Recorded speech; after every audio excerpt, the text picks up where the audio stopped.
Hülyék paradicsoma. A 21. század elején az emberi evolúció fordulóponthoz érkezett. A természetes kiválasztódás, amelynek köszönhetően addig az átlagosnál erősebb, okosabb és gyorsabb egyed sikeresebben szaporodhatott, a folyamat, amely valaha biztosította, hogy a legelőnyösebb emberi vonások öröklődjenek, a visszájára fordult. A tudományos fantasztikus művek olyan jövőt vizionáltak, amelyben az ember kulturáltabb és intelligensebb. Ám a fejlődés mégis ellentétes irányt vett. Butulás következett be. Hogyan történhetett ez? Az evolúció nem feltétlenül az intelligenciát jutalmazza. Miután eltűntek a természetes ragadozók, az evolúciós versenyből az került ki győztesen, aki a legtöbbet szaporodott. Az intelligencia pedig kihalófélbe került. A gyermekvállalás rendkívül jelentős döntés. A megfelelő időpontra várunk. Ezt nem szabad elkapkodni. Semmiképp. Nem ám.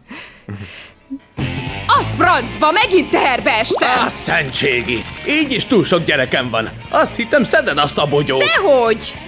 Biztos csak Brittanynek mondtam a szentségit. Brittanynek mit beszélsz? Most nem vállalhatunk gyermeket. Ilyen gazdasági helyzetben nem. Nem, felelőtlenség lenne. Ide hallgass, terepet sarkuriban, szarikő a te fejedre! Igen, azért kóstad folyton utánam! Ő semmit sem jelent nekem!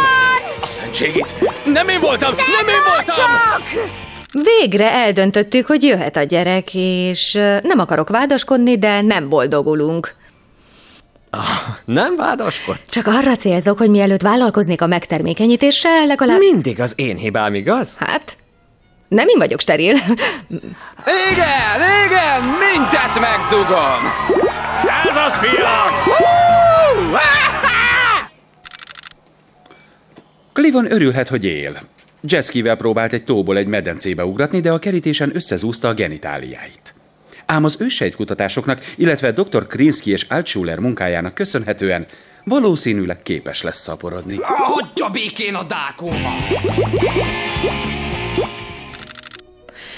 Trevor sajnálatos módon szívrohamban elhunyt, miközben maszturbált, hogy spermát produkáljon a megtermékenyítéshez. De lefagyasztották a petesejtemet, úgyhogy amint megtalálom a megfelelő férfit, értik? Hát... És ez így ment nemzedékeken át, habár csak keveseknek tűnt fel.